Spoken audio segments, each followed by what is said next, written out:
Okay, here's a short video of how this app looks at this point.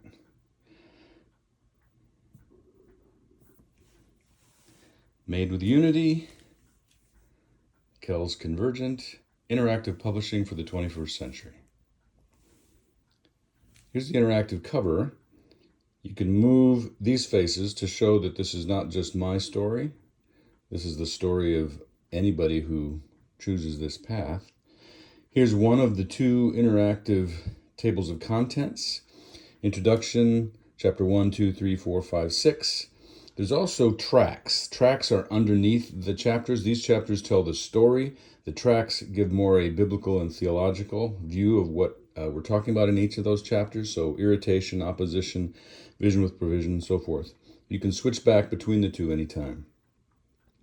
Here's the welcome. Oops, didn't turn up the journey. I wrote the first draft of this resource when I was age 56. Today, I'm 67. Does God even give dreams to people like me? Or does he save them for younger, sleeker, richer, smarter, more well-connected movers and shakers who still have most of their lives ahead of them?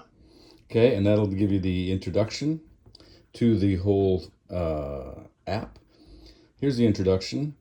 Starts out looking like a book. Again, you can go back to the table of contents anytime. You just move the page like this. This is another little video that shows how to use it. So you start it up. Unity comes in. That's how we made it. Move on to chapter 1. On most pages, there are these usually focused on the bottom of the page. This one is how can irritants improve your life? They go with the content on this page, but they're different. So this one talks about cognitive psychologist Robert Bjork coined the term desirable difficulties, and this shows how irritants can actually be a good thing, and God often uses them. This page, there's nothing interactive, but there are graphic things. As you continue to read, this little guy turns bigger and redder and more irritated. It just goes along with the storyline. This one, I'm talking about stuff at Multnomah Press, and so there's a bunch of little photos here that are from those days. Here I'm talking about my career there, and I just put 15 titles kind of at random that show the kinds of stuff I'm talking about. This one is another one. It uses the Titanic as an image, and you can see the Titanic sinking and breaking in half as people read the rest of the text. This one is a similar one, talking about how Max Lucado really became what he did through our publisher, who would give away his books wherever he went. This, we're now talking about the 2008 recession, and we got permission to use this. The Great Recession, which started back in December 2007, is considered...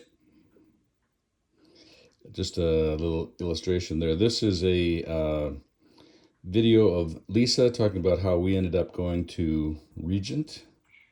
Steve was getting a lot of projects that were sounding the same. He'd get one, it was interesting, then the next. Each of these videos is about 3 minutes long or so. This one we're talking about, we found out in 2005 that we are going to be having a daughter. And these are pictures of Lauren from ultrasound to a little bit older. This is talking about how Lisa had some mercury in her system, and you can see the chart. It's almost off the charts. This is when she told us we were going to have a child. She gave me this little baby rattle, and I couldn't figure out what she was talking about, and this was her reaction.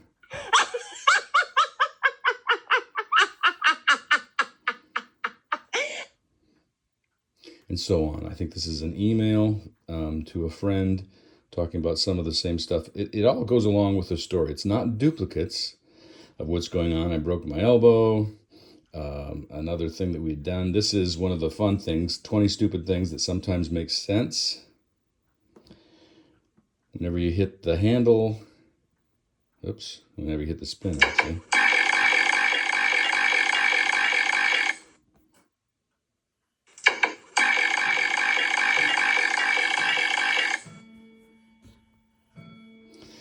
These are throughout. There's probably 7 or 8 of these things, dreamers' blueprints. They ask the readers questions and they can fill in answers, and those answers are saved, and we use them at the end to show, whether maybe you have a dream from God and maybe you don't.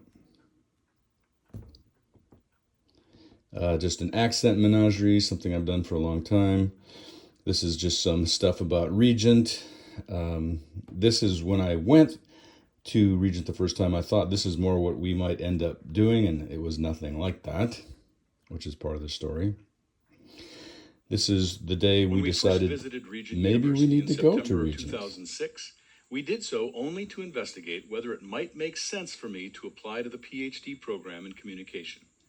At that time, it really was no more than an idea. But was it a good one? A bad one? A foolish? And so forth. Another one, so you think you're so smart. This is a bunch of questions about math from 5th grade through college. It again goes along with what's being said here. We also have this. There's probably 7 or 8 of these throughout. Other people have dreams too. They're short videos of people who are around 50 who wondered, what in the world am I going to do with the rest of my life? And then all of a sudden... Hi, I'm Debbie Daniels, and my husband and I pastor Nampa College Church in Nampa, Idaho. And at 50, we actually moved here right before 50. And so it was a huge pivot. And that's the end of chapter 1. If we go from there to the introduction, again, there's another intro to the track saying, why do you have 2 tracks? And you go to irritation. And it's similar. These are all shorter. This one, Lisa actually has reenacted a scene from Hannah's life when she was disturbed that she didn't have a son. Here's the Bible verse that goes along with it.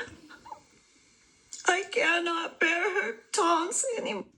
Another dreamer's blueprint.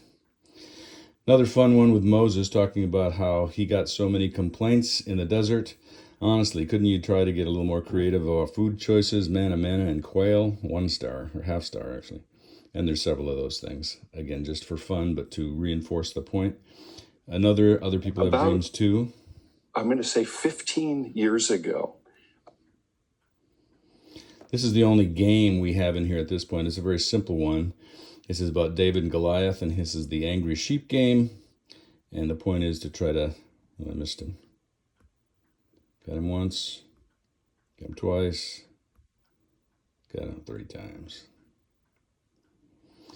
Another fun one, what would have happened to David if he wouldn't have had that encounter with Goliath, which, by the way, was begun by irritation.